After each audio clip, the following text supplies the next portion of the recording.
First of all, welcome everybody. It's been a great response to this meeting this evening. Just to introduce myself, Granville Willams. I edit Media North, Campaign for Press and Broadcasting Freedom North, and we run regular meetings. If you want to look at what we do with Media North, all you need to do is Google Media North, one word, and it'll take you to our website. And if you want to get the magazine regularly as we do it, you just simply go onto our mailing list, contact us at cpbfnorth@outlook.com. Okay, that's the promotional business over with. Sincere welcome to the meeting. The reason for calling the meeting was that earlier this month, Eileen was involved in the very important hearings to do with the Shrewsbury 24 campaign.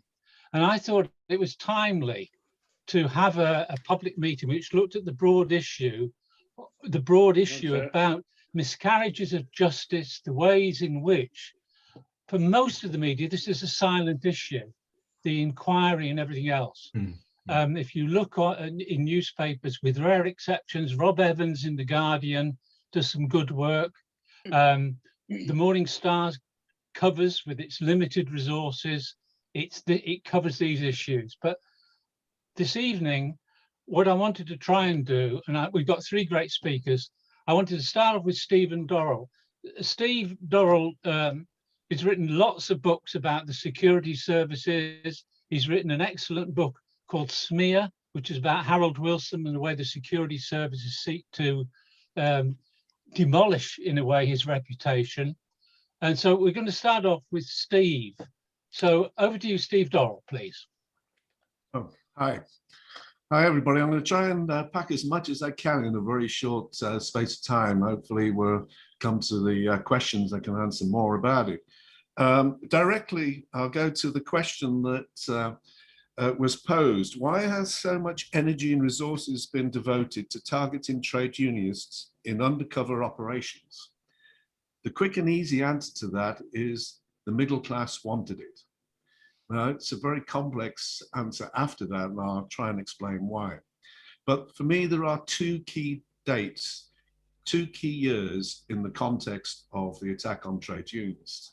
The first is 1968, the year of revolutions. This is the beginnings of the Special Demonstration Squad from the Metropolitan Special Branch, which began infiltration of student groups, political groups, and eventually trade union groups as well. And 1968, in terms of security, is a very odd year. Lots of unexplained events happened, which to this day are not clear who did them and why and how. There were forgeries, there was a great deal of infiltration, there were agent provocateur activities, there were even bombings, shootings, posters appeared from nowhere, new groups appeared, no one knows who they were. And this is the time when Peter Wright said MI5 were very, very active, and I believe that they were. There's a new book come out. It's a biography of a MI5 officer called Nicholas Reeve, and I'll just quote something from it. As far as the last Grosvenor Square demo is concerned, it was a Maoist breakaway in October 27th, 1968. On behalf of the Vietnam Solidarity Campaign, I had asked for a show of strength on that day and not a test of strength. This is from Tariq Ali. For weeks previously, the government had spread black propaganda. Violence was being planned and the MOD might be attacked and occupied, etc. A tiny Maoist group, probably led by Chief Inspector, went to Grosvenor Square, engaged in a punch-up and ended up playing cops football. It did, even at the time, seem like a provocation. Well, the MI5 officer says, there was a lot of subversion in this country at that time. There was an enormous number of organizations who were against the Vietnam War and were trying to overthrow the government. It was really quite ludicrous to see the way these people behaved, saying they would stop the Vietnam War. An absolute group of rabble-rousers round the American embassy when you had the whole panoply of the British government and armed forces who were supporting the Americans.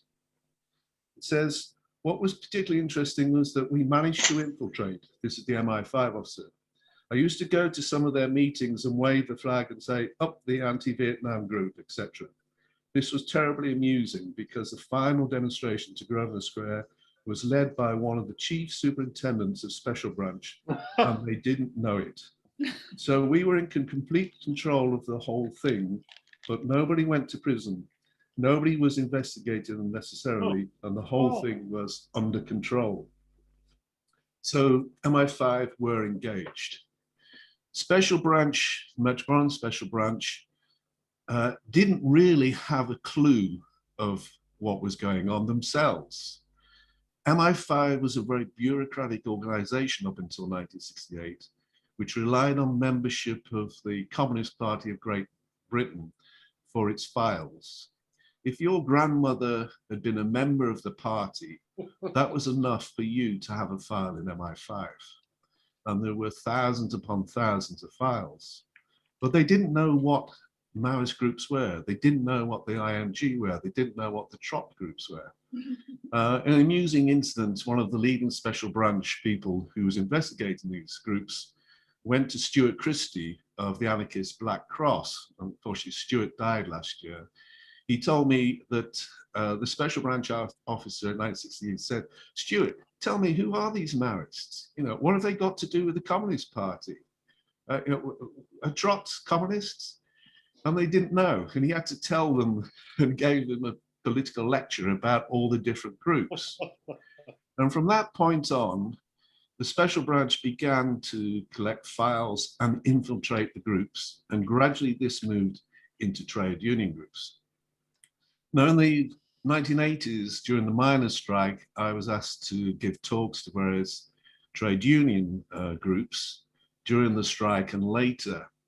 And I actually played down the degree of infiltration because it became very clear that the trade unions were very naive. They didn't really understand the level, the scope of this kind of infiltration. And when I did mention it, people laughed. If I was in the room, I'd say, has this room been debugged? And they would laugh. If I said, have you swept the room, or have you looked at the telephones? Because they'll all be tapped. They just simply did not believe it, but it did happen. In the early 1970s, Special Branch recruited hundreds of trade unionists and built up files. Some of them did it for patriotic reasons, apparently. Some were paid and some became agents. Now, this was so successful that MI5 became very jealous. And they decided that they would move in on this and take it over, much to the chagrin of the Special Branch, who, in their eyes, had done a hugely successful campaign. Part of this was they wanted to get to Ted Heath and try and persuade him to take the whole issue seriously. And I believe that they used Lord Rothschild, who was Heath's main political and intelligence advisor on this. He told Heath about what he saw as a serious problem of subversion in the country and of the subversion of trade unions. And Heath, at the time of the kind of U-turn on economics, went along with this and decided to allow the Information Research Department, IRD, which was a semi-covert Foreign Office propaganda unit, to give information to industry and to individuals and to journalists. And so for the first time, really, a great deal of information about trade unions and left groups, the far and wide left, was given to organizations like IRIS, Common Cause, who were heavily involved in anti-trade union activities. Now, IRD had begun in the late 40s. It was created by Bevan and the Labour government as an anti-communist unit. But in the 1960s, it changed. Communism, in their eyes, was on the decline, and the Communist Party, in the eyes of MI5, was no longer a serious threat at all. They knew the identities of almost all members. They knew the money that was raised. They knew where it came from. They knew the conduits for this. And they realized it wasn't a threat. and they changed towards counter-subversion. And a part of this was the take-up, and the files have only come out in the last 6 months or so, of what's called Special Political Action, SPA. Normally, this was carried out by MI6, the Foreign Intelligence Agency abroad. But for the first time, special political action took place domestically. This is a huge, huge political shift of using psychological warfare against your own domestic population. SPA involves the use of, in MI6 terms, forgeries, recruiting journalists, agents, infiltration, agent provocateur activities, whole list of things that they were doing abroad, but now were importing domestically and in Northern Ireland. So this was a major change, and officials normally, Home Office that has control of Special Branch and MI5 do not like this. They want to retain control of it and not see this used by what they would regard as outsiders and amateurs. So this was quite a big move. Now, the other part of this, I think, is 1973. This, in the eyes of myself and some economic historians, is really the key year since the Second World War in terms of the economy. The oil crisis changed everything. 19 hours. And part of what happened was there was quite a big backlash from the middle classes. The postbags of Conservative MPs were full of letters complaining about the fact that their salaries, pensions, savings were going down. And they blamed this largely on the trade unions. The trade unions in the late 50s and 60s had done very well. They'd increased the paying conditions of workers, and the differential between the working class and the middle class was closing. This was a time, and the last time, of social mobility. And the Conservative MPs were going in the net, basically, that if they didn't do something about it, then they would lose their seats. And in reality, you can argue that the economy has never recovered since then. Wages have remained low, and industry decided that this was going to happen.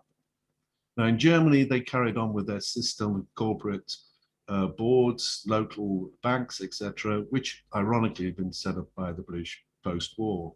But in the UK and America, the decision was basically taken by industry and business that if they wanted to keep their profits, then they had to cut.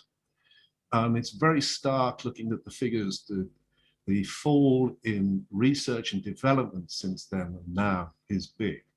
Similarly, the number of entrepreneurs, and this might sound counterintuitive, has fallen greatly. But the area they chose to attack most was on wages.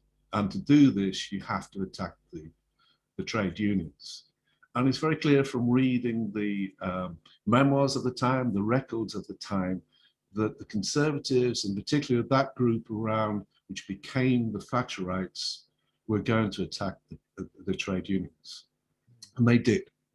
So the recruitment by Special Branch was increased, and MI5 became directly involved in this and took over the whole campaign. And throughout the 70s, you saw this increase in counter-subversion and actions against trade unions. A sign of this is in 1975, a group of Tory MPs who would basically become the first cabinet of Mrs. Thatcher's government had a meeting with Sir Robert Armstrong, who's the permanent secretary of the Home Office, but would become cabinet secretary in Mrs. Thatcher's government. And they wanted to know what the government was doing in the light of the miners' strike about combating trade unions. Armstrong said, just don't worry, it's all in hand, we've got it organized. And they did, and they had. And I think that's basically what happened. Is it was a political decision, it was a change in the economics, and it was a huge increase in surveillance and recruitment amongst the trade unions. And we saw the results of that eventually with the miners' strike, which was heavily defeated and in some ways was almost inevitable. And as a result of that, I think from 73 onwards, the economy has continued to decline, and it may be a permanent decline. I'll leave it there for the moment. Okay, well, that's great. Thanks ever so much for getting it started, Steve. There's some chilling examples you were giving there as well about the way in which the security services operated. And you mentioned the year 73, which of course was also the year that the first Shrewsbury trial began later in that year after the building workers' strike of 72. And that leads very neatly on to Eileen Turnbull. Now, Eileen is the researcher for the Shrewsbury 24 campaign and has done some great work in digging up some of the stuff. You mentioned IRD, and I'm not going to steal Eileen's thunder. I'm going to hand over to Eileen now so she can talk a little bit about one of the groups trying to challenge and overturn miscarriages justice. There's a long list: Augury Truth and Justice Campaign, the Spycops group, the Blacklist Support Group, and so on. And so over to you, Eileen. Well, first of all, thank you very much for inviting me to contribute to this event tonight. Just a couple of points, Granville, of clarification to begin with. The flyer for this event refers to the recent judicial review of the original trials of the pickets in 73 and 74. I'm absolutely happy to tell you the judicial review was actually 2 years ago. And after 47 years, I'm now delighted to tell you we've actually got the case back to the Court of Appeal. It was actually heard on the 3rd and the 4th of February, and the judges, as we speak, have reserved their judgment, and we are currently awaiting the outcome of the Court of Appeal case. So that's just a sort of little point of clarification.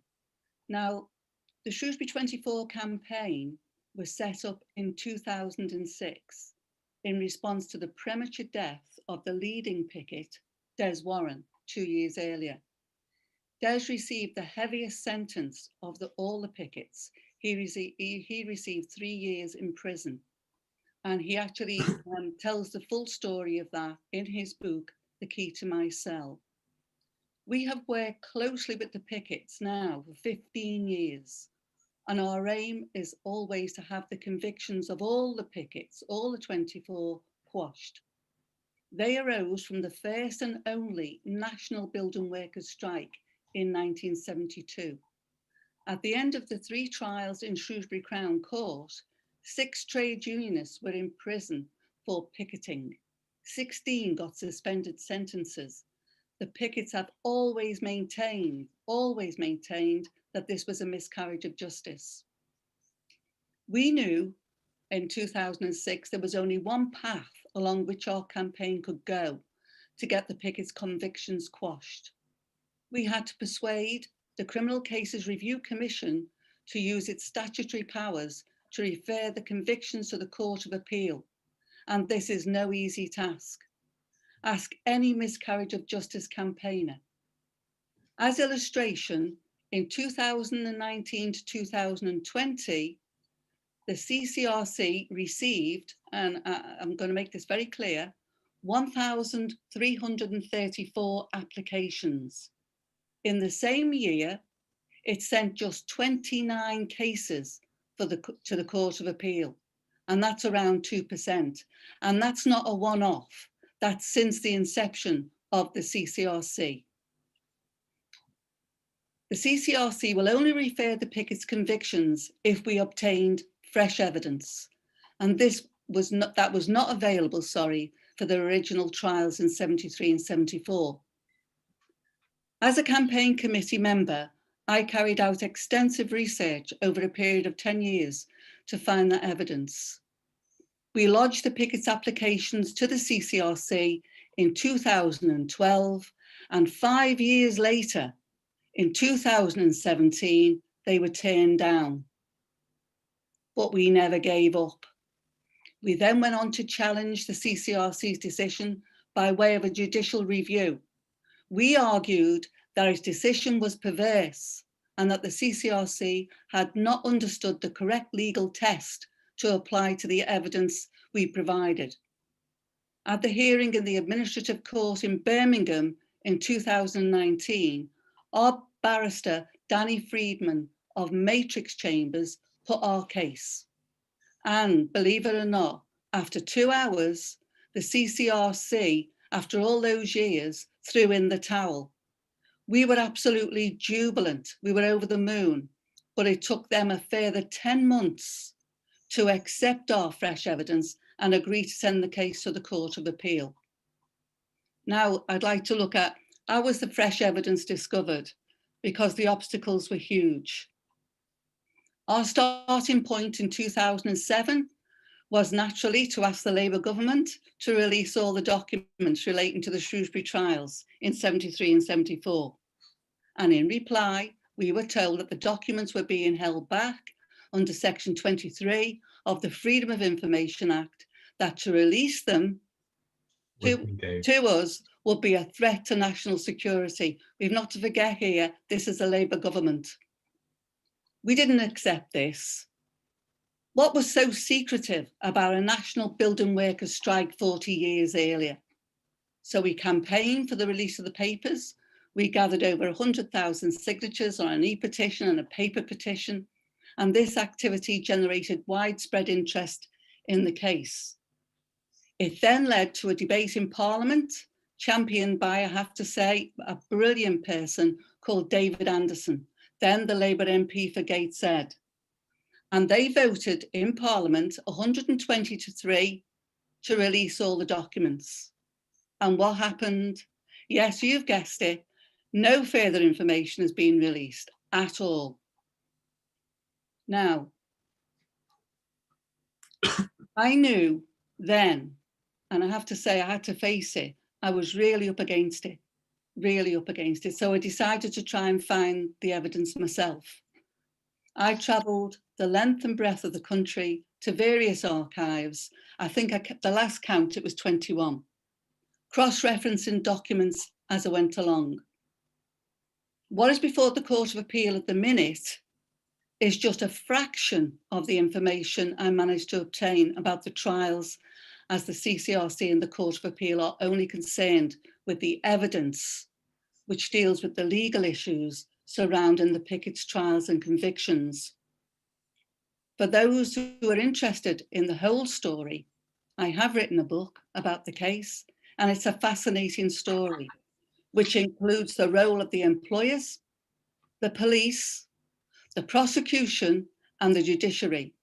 And hopefully it should be published later in the year. Our Court of Appeal case has 2 grounds, which together we have argued denied the Picketts the right to a fair trial. And that's so important, a fair trial, because that's what we stand by, or so we should in this country, a fair trial. But there are grounds in which, as I said before, we've argued which denied the Picketts the right to a fair trial. Firstly, in 2012, I discovered a DPP file about the trials in the National Archives, Kew. The file was large, and I copied the entire contents so that I could read all the documents back at home in Liverpool. But skimming through it in the reading room in Kew, I spotted a particular document that I knew straight away was vital evidence. It was a note of a conference 3 weeks before the trial began on the 3rd of October 1973. The conference involved the lead prosecutor, Maurice Straight QC, the DPP, and the police. Fortunately for us today, the junior counsel, Desmond Fennell, he couldn't attend the conference. And so Superintendent Glover, bless him, wrote him a letter enclosing a 2-page summary headed, "Matters discussed with Mr. Drake." Couldn't be any clearer. Paragraph 16 of that document reads, So that council would be aware, it was mentioned that not all original handwritten statements were still in existence, some having been destroyed after a fresh statement had been obtained. In most cases, the first statement was taken before photographs were available for witnesses and before the officers taking the statements knew what they were trying to prove. It goes without saying, police should not destroy original handwritten statements. If prosecution counsel are told this, they have a duty to inform the defence and the court they didn't do this. What's so important about original statements? They are a person's first recollections of an event when their memory is most reliable. If they make a later one that contradicts the first, it allows the defence to question them about the inconsistencies. But if you don't know about an earlier statement or those statements have been destroyed, you're kept in the dark. Now, the second ground of our appeal was also based upon evidence that I obtained from Q, though it needed an FOI request from me to get it released to the National Archives. I had already discovered that a film was broadcast on ITV halfway through the first trial on the 13th of November, 1973. It was called Red Under the Bed. The Pickett's lawyers at the time had made an application for the makers, Anglia TV, and the wonderful Woodrow Wyatt to be held in contempt of court. Although the judge ordered the production of the film to the court and watched it in chambers, he dismissed the application and no more was heard of it. The Cabinet Office file that I obtained in 2013 is called Woodrow Wyatt's TV programme Red Under the Bed.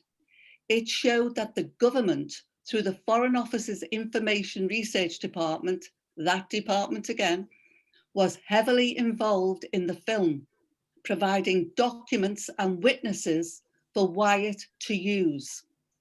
The film showed the building workers' strike, footage of building sites which had walls and windows damaged. It also showed scenes of police lines outside Shrewsbury Crown Court and footage of the pickets leading a demonstration in Shrewsbury on the day that all 24 pickets appeared in the Magistrates' Court in March 1973. I also discovered a film. We've got a speaker that's the main thing we're going to discuss today. I also discovered a film of a studio discussion of the documentary, which was broadcast immediately afterwards in several ITV regions, including ATV, which covered Shrewsbury. A number of highly prejudicial comments were made during the discussion. In the Cabinet Office file was a comment that Wyatt was able to make a number of points during the studio discussion that the IBA had required him to remove from his narrative in the documentary before they would approve it for transmission. An important part of this, which is relevant to the theme of this Zoom meeting, is that the role of a journalist called Simon Regan.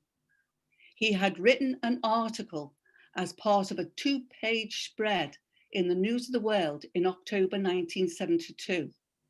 He made lurid claims that he had posed as a striking building worker and when picketing with them in the summer, witnessing intimidation, violence, and damage to property. I found documents at Kew that showed the articles were seen by the Attorney General, who asked the DPP to make inquiries. The DPP wrote to several police forces for reports into Regan's claims. And believe it or not, I found these reports, notably from Northampton and the City of Birmingham police forces. And in a nutshell, both reports said that Regan was telling a pack of lies. And yet he was interviewed several months later on camera for Wyatt's Red Under the Bed film, repeating his discredited claims about violent picketing on building sites.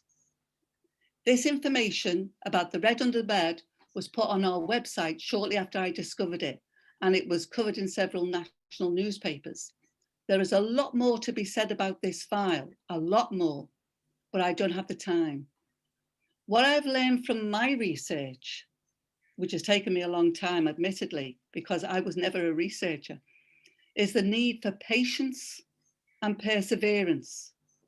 And you know, a great supporter of our campaign, Ken Loach, he said to me that the truth will always get out eventually. You have to keep digging and you have to keep demanding. I sincerely hope from the bottom of my heart that the information that I have dug up will bring justice for the pickets. And as I said at the beginning, we are waiting for the decision of the Court of Appeal. Please check out our website, the Shrewsbury 24 campaign, for details. Follow us on Twitter and Facebook to get the latest news. And can I thank you all for listening or watching me this evening? Thank you.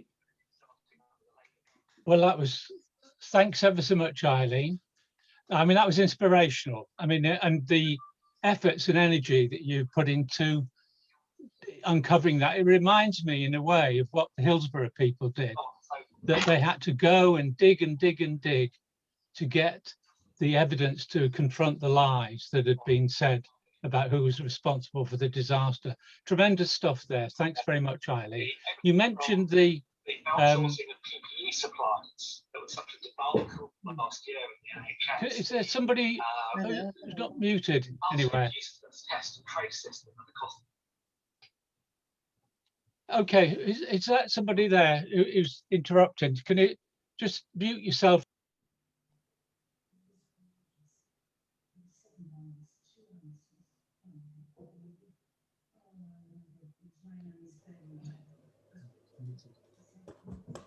You just muted. You muted Granville.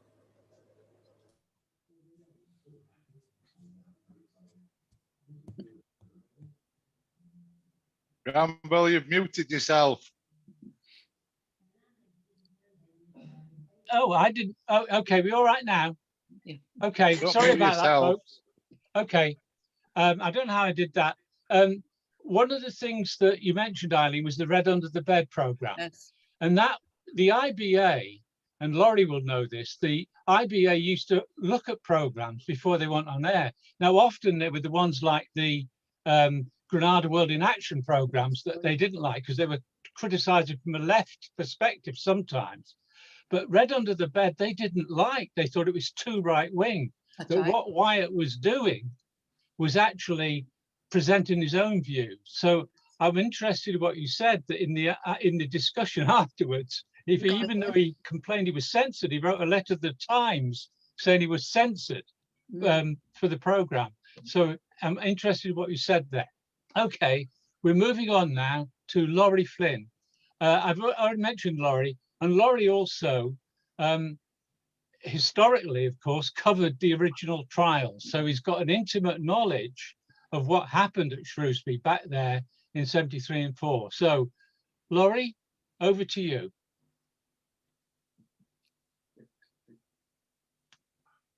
Are you there, Laurie? I think he's muted. You're muted, Laurie. How's that? Is that okay? Got it? Yep. I've only got a little bit of him. Okay, the first thing I need to say is I need to make it loud and clear that people like me come in the wake of a host of campaigns of people who don't think democracy is dead, who don't think justice is dead, who don't accept injustice. And for me, Steve Dorril's book, Smear, about the treatment of Harold Wilson is one of the most disturbing and inspirational books I've read in many years. furthermore, it goes along with another book that I find disturbing and inspirational, Empire of Secrets by Calder Walton. Along with these inspirations of people who research things, I would place very, very highly Eileen and Mark Turnbull's work, their persistence in digging and digging and digging and not giving up.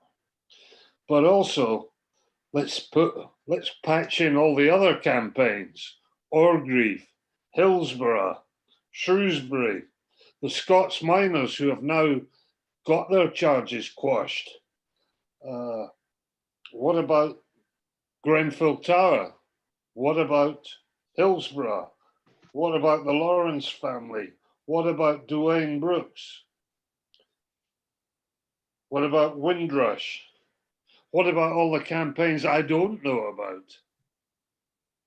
We are actually in the middle of a failing state, a state that is extremely well developed at covering things up. It likes to cover things up. It likes to delay and deny until you die. And of course, Des Warren did die.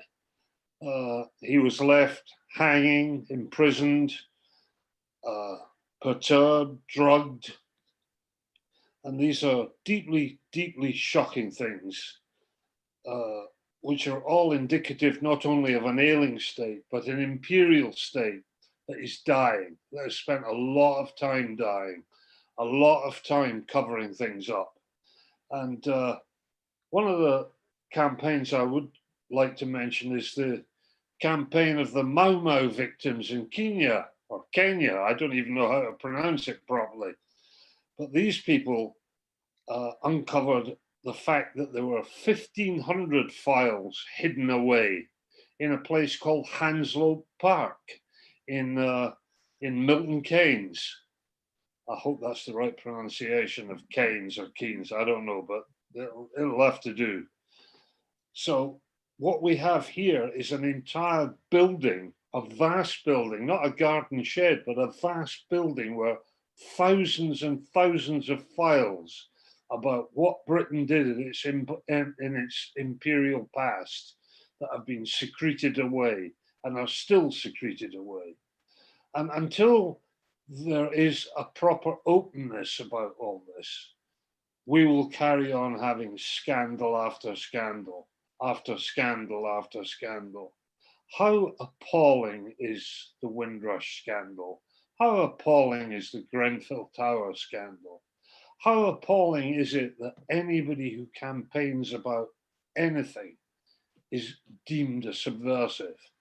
And before I turn to what small things I have to say about my own experience of trying to cover some of these stories, I'd just like to say that this period from 1970 or 1968 onwards is the period where military-industrial complex capitalism and its scientific allies are busy polluting the planet as never before, subverting the very possibilities of human life, and all the special branch and the police can do is chase after a load of wee campaigners fighting for £1 an hour in the 1972 building workers' strike. I was arrested as a reporter watching what went on in Birmingham during that strike. I was found not guilty eventually after a few months of torment. Nothing like all the pickets have experienced, 40 odd years of torment.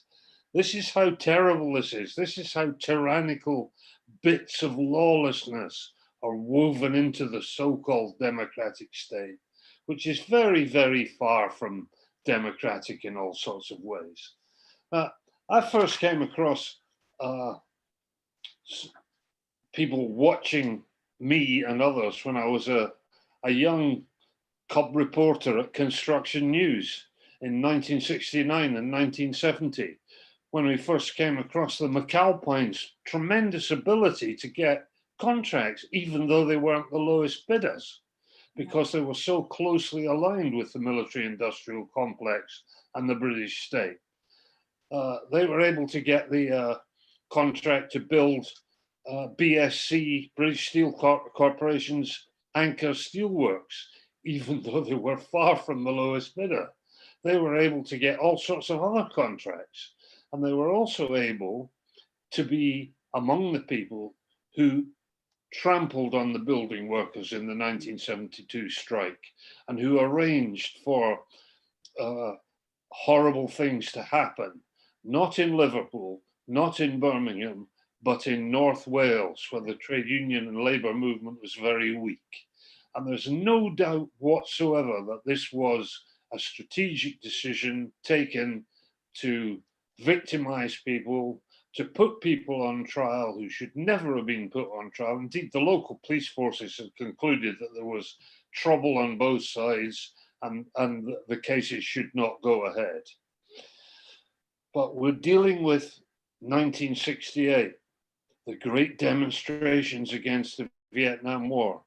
And some people, demented people, and people who really hanker after a past that is long gone, a past that involved making money from slavery, making money from gold mines in Southern Africa, making money from Rhodesia, where the land was stolen by Rhodes and his friends from the African people, making money in the Democratic Republic of Congo, or the Congo as it used to be called. You're dealing with people who really believe that what they had in that period was the ultimate summa of civilization. Now, actually, it was racist, it was exploitative, it was unpleasant and horrible. But for them, it brought them land, it brought them money, it brought them treasures, some of which they stole, including the treasures from the Parthenon. And it's in that milieu that one must locate the arrival of the Thatcher government and its profoundly reactionary and horrible behavior. So what happened to the steel workers and then the miners and then the workers at Wapping were not unconnected. They were not random accidents. In each of these disputes, in almost every form of radical protest in Britain, you have the police, the special police, the secret police, and their allies at work. What happened to me, we were spied on at Construction News in 1969 and 1970. And the editor of the little paper I worked for, one of the most profitable papers in British history, Construction News, was got rid of because he would not stop publishing difficult stories about the realities of the construction industry. So after that, I worked for the Socialist Worker for a while, for a good while. And there I was able to expose the fact that the Vesti company had secretly contrived to cheat the dock workers out of their jobs and create a new company, Midland Cold Storage, where they were then arrested for picketing and put in jail. And I was able to show that they had fiddled all this and lied to the company registrars, had done this all through front companies, the usual repertoire of dishonesty that you get among major polluters and exploiters. Sometime after that, I had to leave the Socialist Worker because I didn't fancy being bossed around by somebody who seemed to think that toy Bolshevism was de rigueur and that it was a really good idea to boss people around. And I was lucky enough to go and work for World in Action for a while, for quite a long while. And there again, there were strange events. There were people who were put into the program who were dubious, dodgy, who were undermining things, causing fights and arguments. And it's my experience that eventually I left there and I went to work at The Guardian. And once again, strange events took place. We were investigating the background to the shameful murder of Stephen Lawrence, the role of corruption in that, the levels of corruption in the Metropolitan Police, and all of this was being covered up. And in order to prevent publication, the Commander Andy Hayman, one of the most disreputable senior officials of the Met, interfered behind the scenes and basically had us moved off the story. So what you have when you look into what happened in Britain in my lifetime, in our lifetime, is that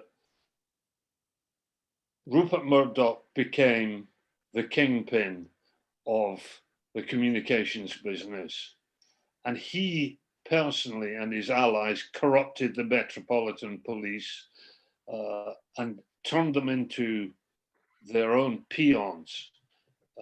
He was even in a position where they were coaching the candidates for the commissioner, and the commissioner took his shillings, and out of the Wapping tragedy grew a closeness between Murdoch and the police and the British establishment that still, to a reduced degree after the hacking scandal, continues to this day. But we can be quite clear, Sky TV, if you had Sky TV, then Sky TV would be installing the bugs on behalf of the special branch. If you wanted to argue for proper wages and conditions for people who worked in the health services or worked as delivery drivers, you would be shat on by the Murdoch press. This was a disgraceful alliance. And this story, a huge story of how corrupt the relationship between the secret state, the official state, the Tory party. This is why there was no Levison 2, because there's a continual running line from 1968 onwards, from the great anti-Vietnam War demonstrations, that anybody who protests about almost anything is viewed as either a subversive or potentially subversive. And this is a disgraceful state of affairs. And its origins lie absolutely in Britain's imperial adventures and corruption in Ireland, in India, in the West Indies, and Southern Africa. And this cancer that is in our midst is something that right now they are trying to defend against those honorable people in the museums and in the universities who want to come to terms with Britain's imperial past. And until we do come to terms with that, we can be damn sure there'll be many, many more scandals of this kind, many more campaigns who are treated for years with procrastination, with denial of information. And this is just the British way. I'm sorry, and until we acknowledge this, until we build much, much bigger, freer, more generous alliances, this will be the continuing decline and decline and decline of a Britain that has never been modern, has never been really democratic, and is still run by an elite who don't want to be modern and don't want to be democratic. Okay, thank you very much, Laurie. Some grim views there. Just one link between what you've just said and the Augury Truth and Justice campaign. It's the link between the empire and the way in which policing during the miners' strike, many of the issues about the training of the police, the short shield units, this was the transfer and experience, of course, from policing in the empire to the British scene. Now, I'm at a disadvantage here because normally there's lots and lots of questions coming up and down on my screen, but I don't seem to have any. So I'm going to go over to Scott or Jason. Is there anybody signaling any questions that they'd like to ask either Steve, Laurie, or Eileen. So over to... I'll ask you on Granville. I hope so. I'm going to just help him out here. There you go. Okay. I think my first Okay, Scott, you want to get going? Yeah, cool. Just to anybody really on the panel, my first comment is the integrity initiative. It seems to have got completely wiped shoved under the carpet. And has anybody got any, with the Alex Salmon stuff, the treatment of COVID, the Manafort stuff in the Guardian, it was all linked to integrity initiative. Has anybody got any information on that? Any comments on the integrity initiative? Can I just say something, please? Yes. Right. Yes, Eileen. There's been two, I mean, you mentioned it earlier on, but there's been two articles in The Guardian about our campaign. One was last year, in 2020, when, as I said before, we were delighted when our case was referred to the Court of Appeal by the CCRC. An article went in then, and an article went in again on the second day of the Court of Appeal hearing this year. Both of those articles were misleading. And I wrote to The Guardian and explained courteously how they were misleading. And The Guardian, and I wrote twice, by the way, and they just totally disregarded it. And so you see, I have got this, you can say negative vibes, call it what you want. But I think now newspapers are there just to sell to popularity. And I've never known pickets in my life to be popular with anybody. And so therefore, I don't expect any newspaper to give us a fair crack of the whip, and I don't. And can I just say that our campaign from day one, what we've done is gone through the trade unions, and our campaign has got over 1,000 branches within trade unions affiliated to us. We've got 21 national unions affiliated to us, regions, the TUC supporters, because, you know, that's who matter. That's who matter. That's what's about. It's about power when you pick it. It's why do you pick it? You know, what is your problem? Where is your grievance? So you see, I am now very reserved, if you like, about the national press, and I don't care which one it is. And I'm also reserved about the left-wing press, because they seem totally, if you like, obsessed with selling newspapers, and whatever sells the newspaper, they will print. So you can call me negative, you can say that, you know, whatever you wish, but that's the way I feel, because that's the experience that we've had. Okay, thanks, Eileen. There's a question just coming up here from Arant. I hope I pronounced your name right. Do you have any advice for those who are currently involved in campaigns, apart from learning what Hillsborough Orgreave have done, to protect yourself against infiltration agitation? Maybe that's one for you, Steve. Oh God, this has been a problem since 1968. How to avoid infiltration? Very difficult. I'll give you a story to illustrate to what levels this goes to. I used to run a magazine called Lobster with another person. So there were only two people involved in this. One was in Hull and I was in Leamington Spa. And I had it from a very, very good source connected to MI5 that we had been infiltrated. How is it possible to infiltrate a group of two? I knew it wasn't me, and I trusted the other person, and the other person, Robin, said it wasn't him. So who was it? About a year later, we discovered what had actually happened. Robin, who lived in Hull, used to like to go jogging. And when he went jogging, he went along with a lecturer from Hull University. And they got to know each other. And it turned out it was him. After a time, because Robin got a kind of inkling this might be the case, and he asked him about it, and about another year later, he told him. He said when he'd been at Oxford, Sir Isaiah Berlin had recruited him.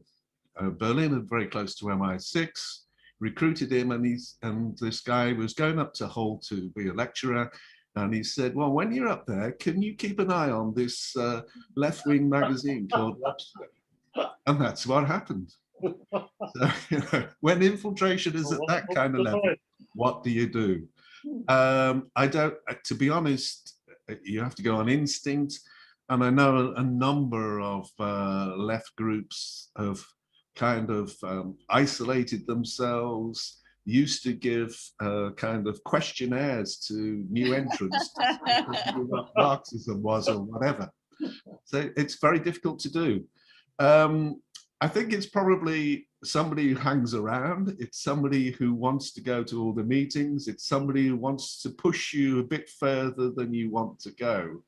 I think you have to have a certain amount of suspicion, but I think the other side of this is to be completely open.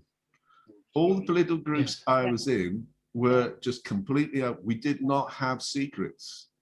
And so if they want to know what we were doing, you basically told them. So the effect of infiltration was kind of just cancelled. And so I think that's what you have to do, is just be open about everything you do. Right. Now, Nigel, did you want to ask a question? Nigel Varley.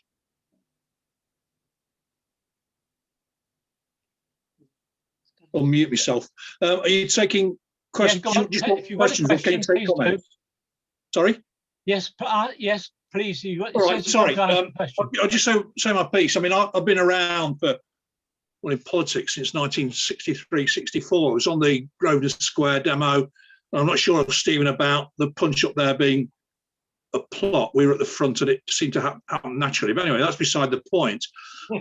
I've seen the operation of the ruling class, well, still going on from the, I mean, I was in the International Socialists, which is now the Socialist Workers' Party, and a couple of old comrades here from a long time ago. And I saw Liverpool IS wrecked from the inside. One of the tactics is splitting and wrecking by turning members against each other on what seemed to be meaningless personal disputes.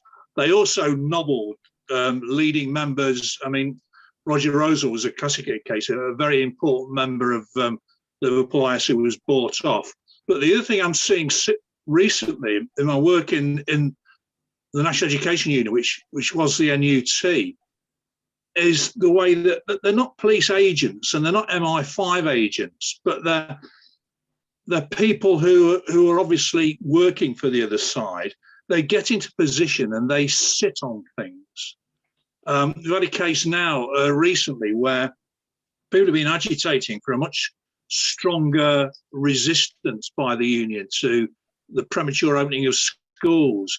And there are key people who are just in offices who sit on it, who agree with you, don't argue with you, but then don't do anything.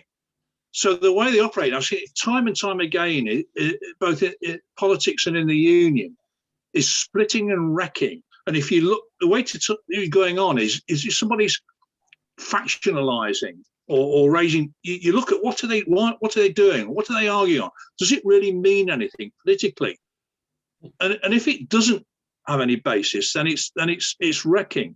And you also look for people who suddenly come from nowhere, get into key positions, and the key position is branch secretaryship in a union, and just sit on it and don't do anything. They don't argue, they don't put forward a right-wing agenda, they just sit on it. And the answer to that is to build the movement, build a rank and file movement, so you've got the strength to overturn this and carry on fighting.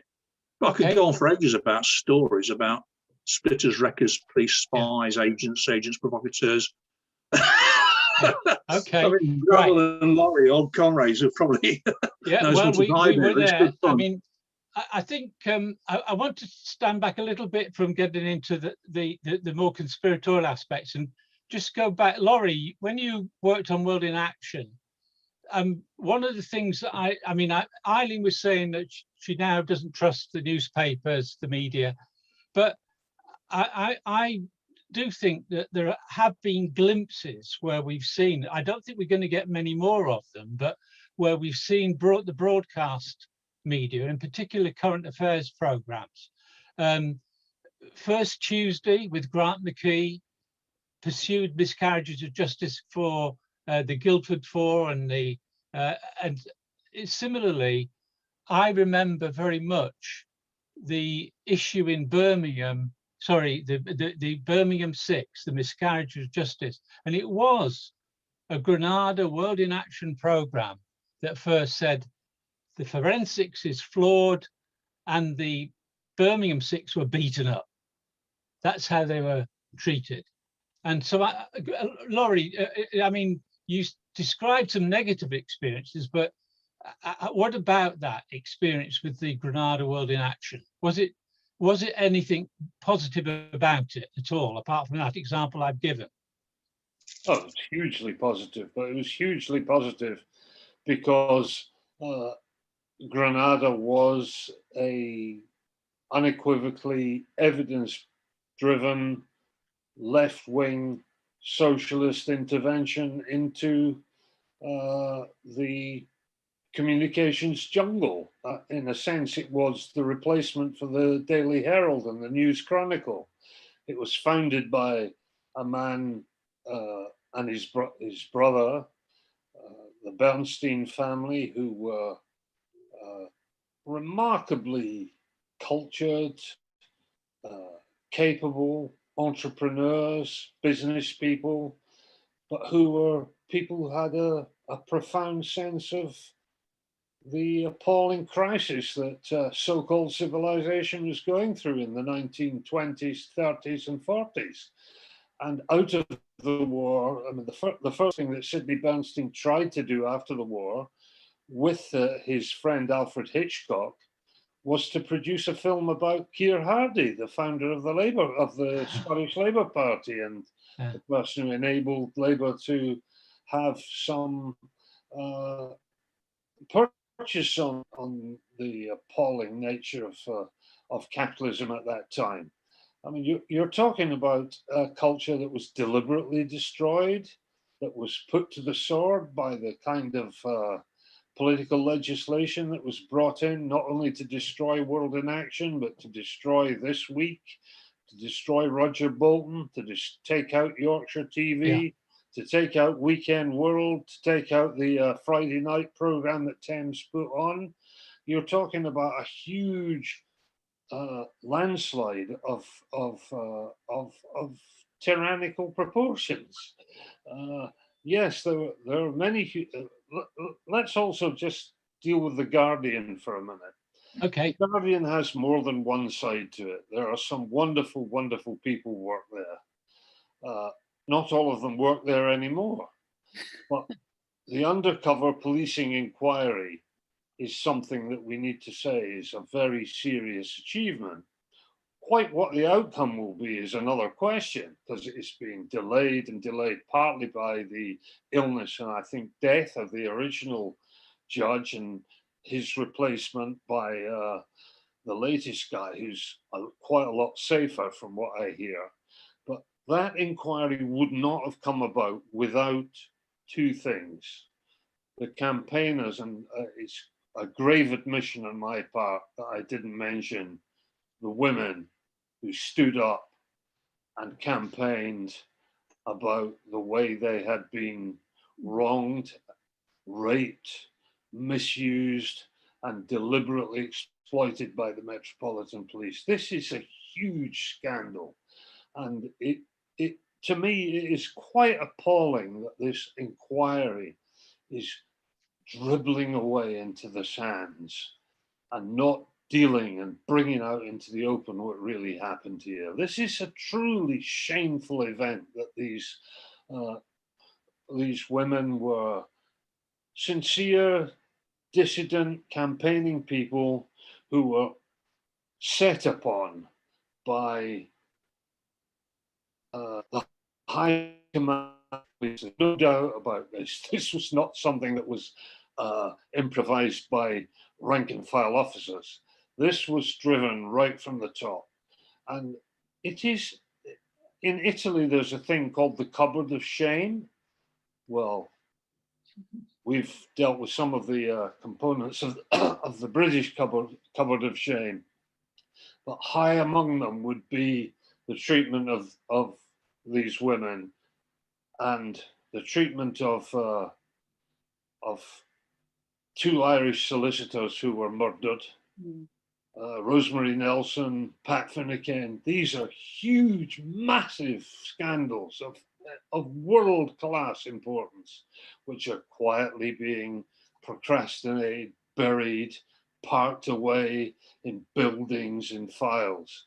And until, I mean, the problem is the control of the commercial media is so powerful, and the fear in the public sector of the BBC is so palpable that you are no longer getting any irritants from places like World in Action or Granada. Granada doesn't exist anymore. Yeah. Its traditions were blown to the wind deliberately and deliberately destroyed. Thanks for that. Now, I'm conscious that we normally run this event for about an hour. So I'm going to hand back to Scott and just ask him, Scott, are there any more questions bubbling up out there that we need to ask? You there? Granville, there's one in the chat from Simon Williams. All right. Okay. Okay, Stephen. How close were we to GB75, a similar right-wing group undertaking direct action in the UK? Also, does the actions of 68 onwards fit into a wider European strategy of tension to discredit left-wing groups? That's a long one. The big conspiracy.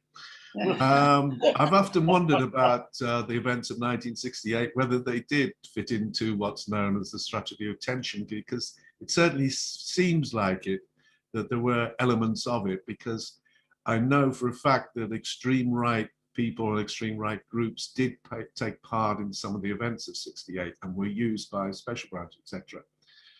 The problem is as identified by Laurie, this country is so secret, we do not know. There are no files, no one's come forward. We just do not have the situation that was in Europe in the 1990s, where each country carried out a pretty extensive inquiry into their own stay behind, gladio, strategy of tension, etc. It's never taken place here, which indicates to me there is something that they are hiding. I'm writing a book about it at the moment, and I know something of it, but compared to other countries, we are in the dark. Some strange things did take place. GB75, I think you're referring to all the kind of intelligence, private armies, etc. They really didn't get off the ground. And in fact, I think most of them were designed purely as propaganda instruments. They were never intended to do anything. They were intended to create a kind of fear, an idea that something might happen. They were intended to provoke the government into doing something, or in the case of Wilson, bring it down. And that didn't happen. But it's very clear that there was a lot going on. And again, there's still things that we don't know about. To come back to something I think it was Nigel was talking about, one of the things that the British are very good at, intelligence, is what's known as disruptive action, which is to divide groups. This is one of the key things they do abroad, and they probably did here, which is to sow seeds of discontent within organizations, to give the illusion that they've been infiltrated, that key people are acting as agents. And they use the press a lot for this. You know, there's 25 officers in MI6, what do? Well, some of them are spreading disinformation in newspapers abroad. And they managed to destroy a couple of terrorist groups in the 1980s by planting information in the press with this idea that groups were fighting each other and that members had talked or were talking to the security services and all that kind of stuff. So they're perfectly capable of doing those kind of things. Okay, thanks. Anne Field has indicated that she'd like to make some points about the left-wing press. Anne Field, are you there? Yes, I am. Thank you very much, Granville. Just a short couple of points. But briefly to say, I remember how difficult it was to try to raise support for the Shrewsbury pickets in 1972 and then 73, because people's minds were so poisoned by this whole thing of violence and what have you. And it was in total contrast to the way in which people responded to, for example, the imprisonment of the dockers in the July. The Shrewsbury picket business started in the September, and I believe that the establishment were very clear that 3 months on from the successful release, the whole campaign to release the dockers, 3 months later, the establishment decided to hit back and make an example. So that's the context for me as a young trade unionist at the time, and politico, if you like, a member of the Communist Party as I became. But I want to make a quick point about the left-wing press. I think we've all got our favorite socialist newspapers and progressive newspapers. And there are always difficulties, there's rivalries, political differences and so on. But it is for us to defend our left-wing and progressive press and to make it work. And to make it work for us. And I'm sorry to hear about Eileen's experience, and I hope that the movement is able to produce a better result for her, although I regularly read about the Shrewsbury pickets in the Morning Star. However, I just want to say that during the Wapping dispute in 1986, a letter was published in the Morning Star 10 days after the dispute started. And this was the letter that the company's solicitor, Farrers, the Queen's solicitor, had advised the company how best to get rid of an entire unionized workforce by deliberately provoking a dispute and then sacking people, and sacking them literally overnight and at a weekend. And that's exactly what happened. It was sent, it was leaked from the solicitor, and it was sent to a national newspaper, which refused to publish it. However, an enterprising and progressive member of the NUJ at the Mirror passed it to Mick Costello at the Morning Star. And of course, the Morning Star published it. And we were forever grateful to the Morning Star after that. So we have to protect our left-wing press and to make sure that workers are able to have access to print and to online journalism. Thank you. Thanks, Anne. Can I just give a quick plug? Anne Field has been very actively involved with the Wapping Archive, the News International Dispute Archive. And the film has just come out, which I really do recommend, which is called Wapping, the Workers' Story. And you can find details of that in Media North. Now, can I just say one thing, please? Yes, of course, Eileen. Okay. Yes, Anne, I have to come back to you because the Morning Star has actually been absolutely excellent on Shrewsbury. And I'm sorry if people got the wrong idea. I wanted to correct that. Okay, thanks, Eileen. Okay. I must admit, I thought you were being critical of that as well as the Guardian, but thank you for making that point. Now, we're coming towards the end, so I'm going to ask in reverse order if Laurie, you'd like to make any final points you want to in this session. Yeah, I think what we can see happening in the SNP at the moment is worth some consideration. I think the crisis of the imperial state in Britain is still unresolved.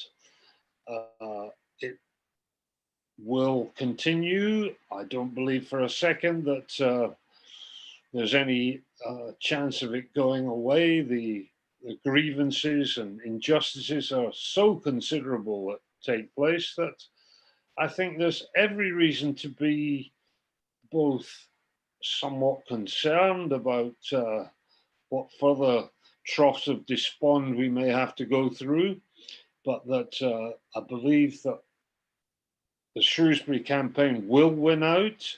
I believe the Orgreave campaign will win out, and I believe that the women who have brought the appalling behaviour of the Metropolitan Police to some kind of crescendo, they'll win out. I think that the forthcoming report on the Daniel Morgan murder will be extremely interesting.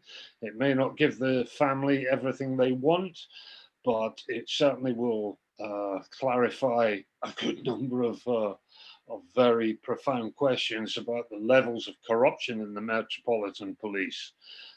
I believe that Wapping is another matter that simply will not go away. And I think there's every reason to believe that persistence, integrity, and evidence really will win out. Perhaps not while I'm still alive, but don't be so gloomy. Sometime afterwards. Thanks, Laurie. Eileen, any last points you want to make, please? Just to say that I'm absolutely optimistic that the Pickett's case will succeed. I think the evidence is extremely strong. I think the judges will find in favour of the Picketts. And I cannot express to you how relieved and how pleased those Picketts will be after 47 years. And I, for one, admire them. They've stuck to the guns and they've never given up. Yeah. And that in itself has got to be admired. That's all I have to say. Absolutely. Absolutely. Absolutely. Thank you for that, Eileen. Steve, any last words? I think we do live in dark times and they're probably going to get darker. However, I think we have to remain very optimistic. And as the advice that was given to Eileen, you just have to keep digging and digging and digging. Yes. And realize some of this stuff takes a very, very long time. Some of the things I've been interested in and others have been interested in had no response from the media 20, 30 years ago, but now it has. And you just have to hang in there. I would say you still need the mainstream press. And for those doing campaigning, I think my advice was cultivate certain journalists. Get to know them. There are some really good journalists working on some bad newspapers, but if they think the story is good enough, and if you can supply them with stuff, they will run things. And that's the same, I think, with local newspapers. You know, 90% of the material that appears in a lot of newspapers is pure PR. So I write my own press releases. I'm appalled to discover that they are printed without any alteration in newspapers. Even including my own quotes from myself. But you can get to use the press, and I think it's the same with MPs. There aren't as many campaigning MPs as there used to be, but there are some, and you need to cultivate them. That takes a long time as well, but you can be done. And I would also suggest, as a person who loves print, maybe that's not the right format anymore, and maybe it's to do with small films, podcasts, and all those kind of things, because there is a good audience and market for documentaries. And given the technology that is easily accessible, I would like to see more documentaries done by amateurs about some of these subjects. So I remain optimistic. Good. Well, thank you, Steve. And thank all of you. Just one last plug. Media North, if you don't know about it and you want to get it, go to Google it and you'll go to the website. And if you want to receive copies and emails about the work we do, go to cpbfnorth@outlook.com. Can I thank you all for taking part? I hope you found it informative. I found it riveting and great speakers. And can I thank you all and thank Scott, the working group Momentum, for doing the technical work without which this would not have happened, folks. Thanks ever so much. Thank you. Good night. Good night. Good night. Bye-bye.